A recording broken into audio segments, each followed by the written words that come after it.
Alors, à quoi sert réellement le salaire fixe des vendeurs et des commerciaux?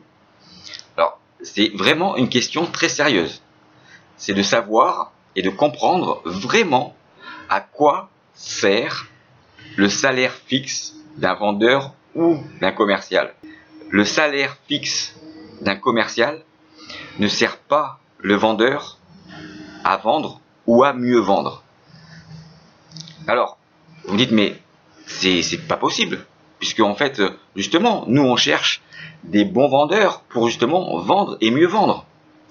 Mais un vendeur, qu'il soit bon ou pas bon, un vendeur d'élite, un vendeur de tapis, etc., il va vendre. Il est là pour vendre. Donc en fait, vous ne payez pas les commerciaux et les vendeurs à travers un salaire fixe à vendre. C'est complètement faux.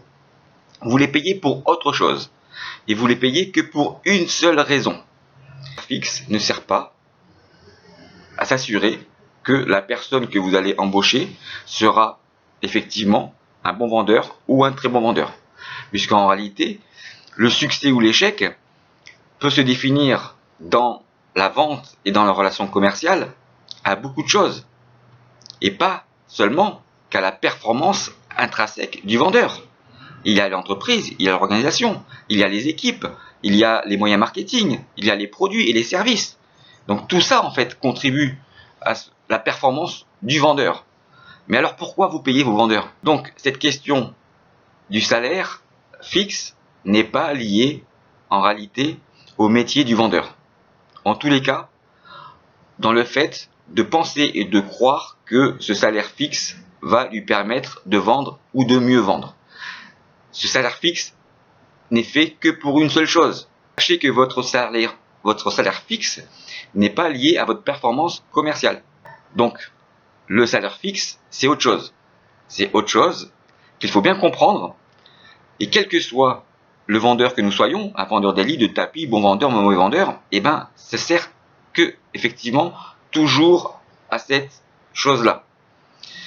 Et encore une fois, si j'extrapole ça dans le comportement, je dirais, ou la typologie des vendeurs, donc des très bons, des mauvais, etc., dans les entreprises du CAC 40, il y a de très mauvais vendeurs.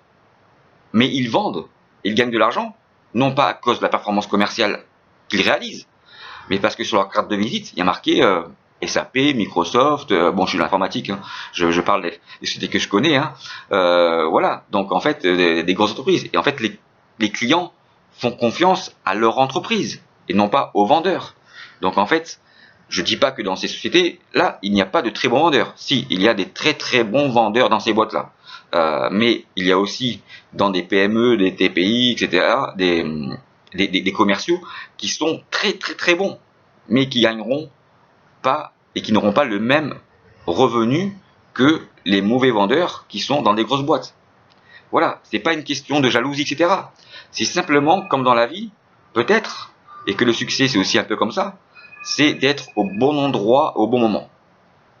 Et être au bon endroit au bon moment pour un vendeur, c'est aussi dans la gestion d'une opportunité ce qui est le plus important. Et ça, vous pouvez aussi le vérifier. Ne pas être au bon endroit au bon moment, eh ben ça peut être un accident. Et les accidents du travail, les accidents de la vie, les accidents de la route, etc. Ben moi, j'ai jamais vu un accident intelligent. Si vous connaissez et vous avez déjà vu un accident intelligent, ben dites-le moi. Mais moi, je sais pas, hein, j'ai jamais vu ça. Un accident, c'est toujours idiot. Donc en réalité, la vraie et unique raison pour lesquelles vous payez des commerciaux, quel que soit leur salaire fixe, c'est juste pour une chose. Une chose qui est valable pour les commerciaux et pour les managers et pour les responsables. C'est simplement pour avoir des prévisions justes et fiables. Les meilleurs commerciaux savent très bien qu'ils peuvent et ils doivent restituer des informations justes et fiables de leurs prévisions, même si parfois, sur un mois ou un trimestre, eh ben, ils vont pas faire le chiffre d'affaires attendu. Mais en tous les cas, ils vont pas tricher pour faire croire à leurs managers qu'ils ont plus d'opportunités pour pouvoir réaliser leur objectif. Je vous souhaite à tous et à toutes une excellente journée et je vous dis à bientôt. Au revoir.